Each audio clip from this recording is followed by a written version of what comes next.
بسم اللہ الرحمن الرحیم۔ بانگ درا میں حصہ غزلیات اول میں غزل نمبر 8۔ کہوں کیا آرزوئے بے دلی مجھ کو کہاں تک ہے، میرے بازار کی رونق ہی سودائے زیاں تک ہے۔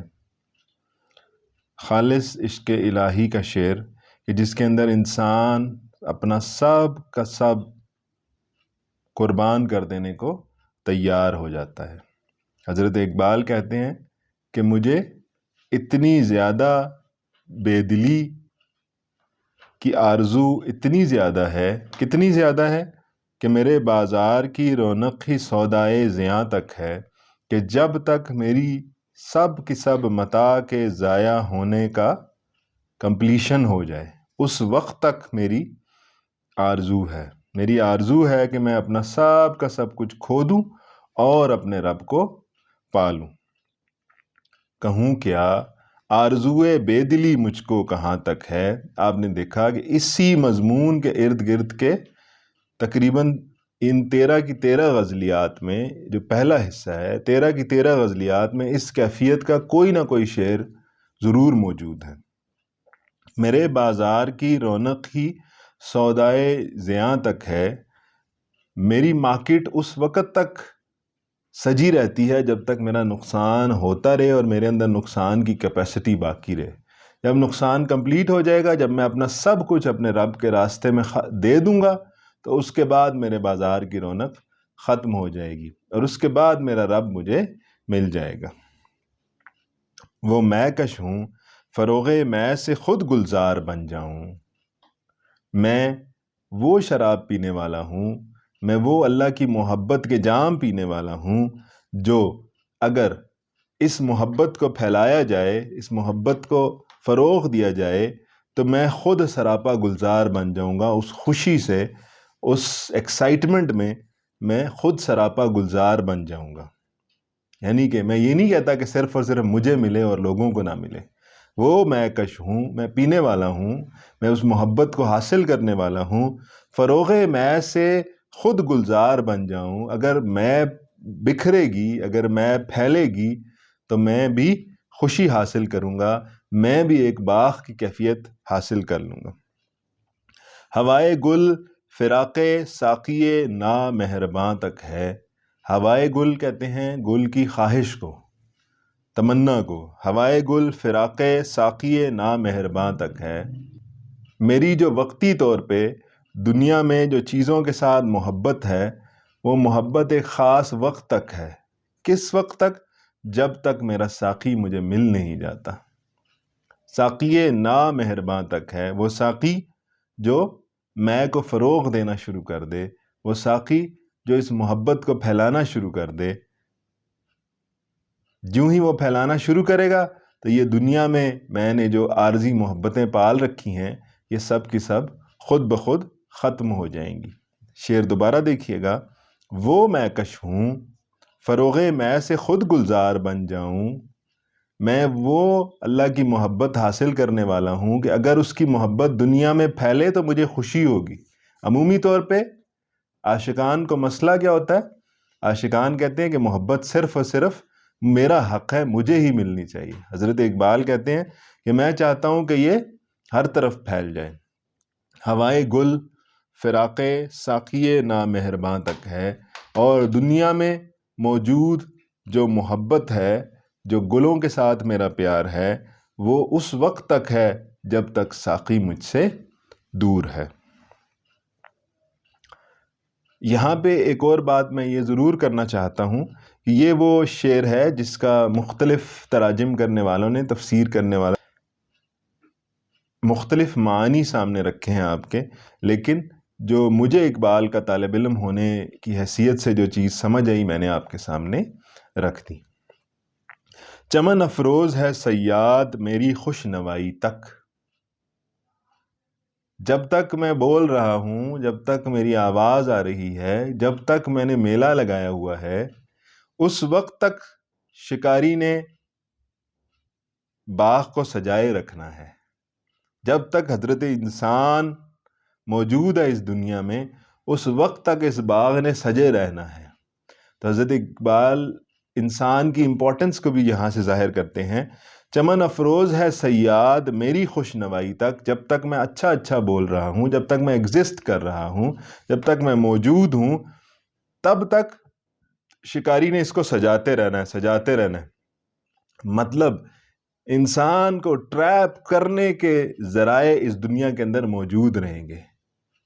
رہی بجلی کی بےتابی سو میرے آشیاں تک ہے، اور جہاں تک آپ بجلی کے کڑکنے کو کہتے ہیں، جس نے میرا خانہ برباد کرنا ہے، اس کی بےتابی کی کوئی حیثیت نہیں ہے۔ اس کی حیثیت کیا ہے زیادہ سے زیادہ؟ وہ زیادہ سے زیادہ یہ ہے کہ میرا آشیانہ ختم ہوگا، وہ ختم ہو جائے گی۔ اس کی اوقات کتنی ہے؟ یعنی کہ اس کو اگر آپ جتنا زیادہ اس شعر کو کھولتے جائیں، یہ آپ کے سامنے کھلتا جائے گا۔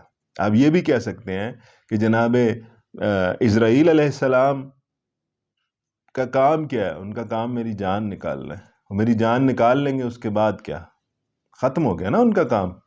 رہی بجلی کی بےتابی سو میرے آشیاں تک ہے، میری ایگزسٹنس تک ہے۔ چمن افروز ہے صیاد میری خوش نوائی تک، جب تک میں اس دنیا میں موجود ہوں، یہاں پہ یہ گارڈن سجایا جاتا رہے گا، اس کو بسایا جاتا رہے گا، میرے سامنے فیسلٹیز، میرے سامنے اٹریکشنز، میرے سامنے ڈسٹریکشنز، یہ ساری کی ساری چیزیں آتی رہیں گی۔ اور وہاں سے جو چیز آنی ہے بجلی کی بےتابی سو میرے آشیاں تک ہے۔ جس دن میرا آشیاں ختم ہوگا، بجلی کی بےتابی شابی سب ختم ہو جائے گی۔ اس کے علاوہ اس کو کرنا کیا ہے؟ وہ تو ایک ہی چیز کرنے کے لیے بیٹھا ہوا ہے۔ وہ مشت خاک ہوں، مشت خاک ہوں، فیض پریشانی سے صحرا ہوں، فیض پریشانی سے صحرا ہوں۔ میں ہوں تو ایک مٹھی، ایک مٹی کی مٹھی ہوں، مشت خاک ہوں۔ میری اوقات کیا ہے نا، مٹی کا بنا ہوا ہوں نا۔ وہ مشت خاک ہوں، فیض پریشانی سے صحرا ہوں۔ مجھے ایک پریشانی کا فیض ملا ہے۔ وہ پریشانی کا فیض کیا ہے؟ وہ اللہ کی محبت کی طرف اشارہ ہو رہا ہے۔ ٹھیک ہے، وہ انسان کی جو ذمہ داری اس کو دی گئی ہے، اس پریشانی کی طرف اشارہ ہو رہا ہے۔ وہ مشت خاک ہوں، فیض پریشانی سے صحرا ہوں، لیکن میری پریشانی اتنی بڑی ہے، کہنے کو میں مشت ہوں لیکن مشت نہیں ہوں۔ میں اتنی بڑی ہوں کہ اس پریشانی کی وجہ سے میں اتنا پھیل گیا ہوں کہ اب صحرا ہوں۔ اب میری حیثیت کیا ہے؟ صحرا کی طرح ہے۔ تو ایکچولی دوسرے مصرے کے ساتھ جب جوڑیں گے تو یہ صحرا کا کانسیپٹ آپ کے سامنے ہو جائے گا۔ کہنے کو میں ایک مشت خاک ہوں، چھوٹا سا ہوں، آپ کے سامنے ایسے لگتا ہوں کہ میری یہ حیثیت ہے۔ میری یہ حیثیت نہیں ہے۔ نہ پوچھو میری وسعت کی، زمین سے آسماں تک ہوں۔ ٹھیک ہے، میرے پیارے نبی صلی اللہ علیہ وسلم اس پورے 7 آسمانوں کا سفر کر کے اس جگہ تک، سدرۃ المنتہا کراس کر کے، قاب قوسین او ادنا، وہاں تک پہنچ گئے، اللہ کے قریب ترین پہنچ گئے۔ نہ پوچھو میری وسعت کی، زمین سے آسمان تک ہے۔ میری وسعت کتنی ہے؟ زمینوں سے آسمان تک میری ہی حکومت چلتی ہے اور کسی کی نہیں چلتی۔ آپ بظاہر مجھے دیکھتے ہیں، میں مشت خاک ہوں۔ ٹھیک ہے، اب دیکھیے یہ بھی اقبال کی خودی کا ایوولوشن ہے، ارتقاء ہے اس طرف۔ جرس ہوں، نالا خوابیدہ ہے میرے ہر رگو پے میں۔ جرس کہتے ہیں گھنٹی کو۔ جرس ہوں، نالا خوابیدہ ہے، نالا کا مطلب شکوہ یا امپورٹنٹ بات، خوابیدہ ہے سویا ہوا ہے، میرے ہر رگو پے میں۔ میں گھنٹی ہوں اور میرے ہر رگو پے میں کیا ہے؟ کوئی خاص رمز کی بات چھپی ہوئی ہے، نالا موجود ہے۔ یہ خاموشی میری وقت رحیل کارواں تک ہے۔ رحیل کارواں کہتے ہیں کاروان کی روانگی کو، جانے کو۔ تو میں چپ کب تک ہوں؟ دیکھیں گھنٹی جانور کے گلے میں ہوتی ہے نا، تو جانور اٹھے گا چلے گا تو بجنے لگے گی نا، آواز آنے لگے گی نا۔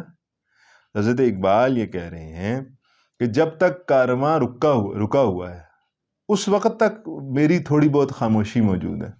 یعنی کہ حضرت اقبال سم ہو جان بوجھ کر یا نہ جان بوجھ کر اس طرف اشارہ کر رہے ہیں کہ آنے والے دنوں میں میں ایسا شعر کہوں گا، ایسی فلسفی آپ کے سامنے، ایسی آئیڈیالوجی آپ کے سامنے لے کر آؤں گا کہ جس سے قوم بیدار ہو جائے گی۔ شروع کے زمانے کے وہ ہے نا، 1905 تک کی بات ہے۔ تو جرس ہوں نالا خوابیدہ ہے میرے ہر رگو پے میں، میری رگ رگ میں کیا ہے؟ نالا موجود ہے، اور وہ نالا میں نے بولنا تو ہے، میں نے بات تو کرنی ہے، لیکن وہ بات کب کرنی ہے؟ یہ خاموشی میری وقت رحیلے کارواں تک ہے۔ جب تک کاروان روانہ نہیں ہوتا، چلتا نہیں ہوتا، کسی ڈائریکشن کے اندر موو نہیں کرتا، تب تک میں خاموش رہوں گا۔ جو ہی یہ موو کرنے لگے گا میں انہیں بتاؤں گا یہ سیدھا رستہ ہے، اس رستے کے اوپر تم نے چلنا ہے۔ سکون دل سے سامانے کشود کار پیدا کر۔ جو آپ اٹین کرنا چاہتے ہیں نا زندگی میں، جو حاصل کرنا چاہتے ہیں، وہ آپ نے کیسے کرنا ہے؟ اپنے دل کے سکون سے اس کا سلوشن نکلے گا۔ دل کی کامنس نہیں ہے، اور کامنس کیسے آئے گی؟ اس کی محبت آ جائے گی تو یہاں بالکل سکون پھیل جائے گا نا۔ ٹھیک ہے؟ اب اقبال کی آپ نے تڑپ بھی سمجھنی ہے اور سکون بھی سمجھنا ہے۔ تڑپ سے مراد اس کی طرف ٹریولنگ کی تڑپ ہے، ٹھیک ہے؟ تڑپ سے مراد اس کی محبت کی تڑپ ہے۔ اور آن دا ادر سائڈ حضرت اقبال یہ بھی کہہ رہے ہیں کہ وہ جب اپنی کاملیت کے ساتھ یہاں پہ آ جائے گی تو پھر سکون کا بھی ایکسٹریم مل جائے گا۔ تو سکون دل سے سامان کشود کار پیدا کر، اس سے آپ نے کیا کرنا ہے؟ جو بھی آپ زندگی میں حاصل کرنا چاہتے ہیں اس کا آپ نے سامان پیدا کرنی ہے۔ ہر چیز جو آپ کو چاہیے اس ساری چیزوں کے لیے، وہ آپ کہاں سے نکالیں گے؟ اپنے دل کے سکون سے نکالیں گے۔ کہ عقدہ خاطر گرداب کا آب رواں تک ہے۔ عقدہ کہتے ہیں گرہ کو، گول کو، باندھنے کو۔ تو یہاں کس چیز کی بات ہو رہی ہے؟ پانی بہتا ہوا دیکھا نا آپ نے، یوں بہتا ہے، اور جہاں پہ تھوڑا سا رکاوٹ آ جائے تو پانی یوں گول چکر لگا کے آگے جاتا ہے، ٹھیک ہے؟ تو اس کی طرف بات ہو رہی ہے کہ جب تک پانی بہہ رہا ہے وہ گول دائرہ گھومتا رہے گا، اس کے بعد آگے جاتا رہے گا۔ پانی بند ہو جائے تو وہ خاطر گرداب بھی بند ہو جائے گا۔ ایسے ہی ہے نا، اس کا عقدہ جو ہے وہ ختم ہو جائے گا۔ وہ جو یوں کر کے پانی گھوم کے ٹریول کرتا ہے، ہم دیکھتے ہیں نا اکثر پانی بہہ رہا ہوتا ہے، تو وہ جو یوں گھوم کے اس پانی نے جانا ہے وہ پانی کے بہنے تک ہے نا۔ اگر پانی نہیں ہوگا تو وہ بھی نہیں ہوگا، وہ جو گول دائرے میں پانی موو کر رہا ہے وہ بھی نہیں موو کرے گا۔ حضرت اقبال کہتے ہیں اس کا مطلب کیا ہوا کہ یہ جو سکون دل ہے ضروری نہیں ہے تمہیں ہمیشہ رہ جائے گا۔ یہ جو اگر حاصل ہے اس کو غنیمت سمجھو، اور اس کی بنیاد پہ کیا کرو؟ اپنے پرابلمز کا سولوشن فائنڈ آؤٹ کر لو۔ جو آپ زندگی میں حاصل کرنا چاہتے ہیں اس کی پلاننگ کر لو، اس کی طرف چلے جاؤ۔ کیوں؟ کیونکہ یہ ہمیشہ رہنے والا نہیں ہے۔ اگر پانی رک گیا، پانی کی روانی رک گئی تو کیا ہوگا؟ آپ کا جو خواب ہے وہ بھی رک جائے گا، ختم ہو جائے گا۔ چمنزار محبت میں خاموشی موت ہے بلبل۔ ہمارے یہاں انڈو پاک میں یہ جو لفظ ہے محبت بہت زیادہ استعمال ہوا گائکی کے حوالے سے، شاعری کے حوالے سے، تو اس کا جو استعمال کی وجہ سے یہ اب محبت بن گیا میم کے اوپر پیش کے ساتھ۔ اصل اس کی پروننسیشن میم کے اوپر زبر کے ساتھ ہے، محبت اصل لفظ ہے۔ چمنزار محبت میں خاموشی موت ہے بلبل۔ یہ جو ساری سچویشن ہے نا، چمنزار محبت ہے، اس کے اندر کیا ہے؟ خاموشی جو ہے وہ موت ہے، بولنا پڑے گا۔ یہاں کی زندگی پابندی رسم فغاں تک ہے۔ جب تک آپ بتاتے رہیں گے مجھے محبت ہے، محبت ہے، محبت ہے، میرا تعلق ہے، میرا رب ہے، یعنی کہ ذکر کی طرف اشارہ ہے، ٹھیک ہے؟ کہ ذکر جب تک آپ اپنے رب کا کرتے رہیں گے تب تک اپنے رب کے ساتھ آپ جڑے رہیں گے۔ ذکر نہیں کریں گے آپ رب سے الگ ہو جائیں گے۔ اب شعر دیکھیے گا، اب آپ کو سمجھ آئے گی۔ چمنزار محبت میں خاموشی موت ہے بلبل۔ بلبل صاحب، اگر آپ نے خاموشی اختیار کر لی ہے، اچھا یہاں کی زندگی پابندی رسم فغاں تک ہے، تو جب تک آپ بات کرتے رہیں گے تب تک آپ اس میں چمنزار محبت میں زندہ رہیں گے. اس کو جب تک یاد کرتے رہیں گے تب تک آپ رب کے ساتھ جڑے رہیں گے. جوانی ہے تو ذوق دید بھی، لطف تمنا بھی، ہمارے گھر کی آبادی قیام مہماں تک ہے. جب اللہ کی محبت عروج پر ہوگی، یہ جوانی کا ذکر اس کی طرف ہو رہا ہے کہ ایمان کی جوانی، طلب کی جوانی، فکر کی جوانی. جوانی ہے تو ذوق دید بھی، لطف تمنا بھی. اگر ایمان موجود ہوگا، جوان ہوگا، تو کیا ہوگا؟ ذوق دید بھی پھر اویلیبل ہوگا، پھر اللہ وہ ایبلٹی بھی عطا کرے گا، لطف تمنا بھی، اور تمنا کرنے کا پھر مزہ بھی آئے گا. یعنی کہ جیسے ہم پہلے ذکر کر رہے تھے کہ ایمان اصل ہے، اگر ایمان حاصل کر لیا پھر باقی ساری چیزیں چلنا شروع ہو جائیں گی. جوانی ہے تو ذوق دید بھی، لطف تمنا بھی، ہمارے گھر کی آبادی قیام مہماں تک ہے. تو اگر آپ اپنے گھر کی آبادی کو قائم رکھنا چاہتے ہیں تو اس مہمان کو آپ کو قائم رکھنا پڑے گا، اس مہمان کی خاطرداری کرتے رہنا پڑے گا، اس مہمان کو ہمیشہ ہمیشہ کے لیے اپنے دل کے اندر رکھنا پڑے گا. تو یہاں سے ہم مہمان سے ایک اور معنی بھی نکال سکتے ہیں کہ یہ جو جوانی ہے نا، ذوق دید اگر چاہیے، لطف تمنا بھی چاہیے، تو اس کو تو قائم رکھنا ہی پڑے گا. لیکن اگر مہمان کو دیکھیں تو اس کا مطلب ہے یہ بڑا مشکل ہے اس کو رکھنا. مہمان کو ہمیشہ ہمیشہ رکھنا اٹ سیلف ایک بڑا چیلنج ہے. تو اس کی طرف بھی اشارہ ہے. زمانے بھر میں رسوا ہوں مگر اے وائے نادانی، سمجھتا ہوں کہ میرا عشق میرے رازداں تک ہے. ساری دنیا میں شور مچ چکا ہے کہ حضرت اقبال اپنے رب کی بات کر رہے ہیں، حضرت اقبال عشق حقیقی کی بات کر رہے ہیں، سب لوگ جان گئے ہیں. اور اس ایک پوائنٹ کی بیس پہ حضرت اقبال کو دنیا سے جدا کہا جا رہا ہے. اس ایک پوائنٹ کی بیس سے حضرت اقبال کو باقی شعراء سے الگ کہا جا رہا ہے. لیکن حضرت اقبال کہتے ہیں کہ میری غلط فہمی یہ ہے، میں یہ سمجھتا ہوں کہ صرف مجھے اور میرے رب کو پتہ ہے، اس کے علاوہ کسی کو بھی نہیں پتہ. لیکن یہ جو میں نے اعلان کر چکا ہوں، یہ جو میں اپنے رب کی محبت کا پرچارک ہوں، اس کی جو میں تبلیغ کر رہا ہوں، یہ ساری دنیا کے اندر پھیل چکا ہے اور مجھے اس کا ابھی تک علم بھی نہیں ہے. تو اللہ تعالی ہمیں سمجھ کی توفیق عطا فرمائے. جزاک اللہ.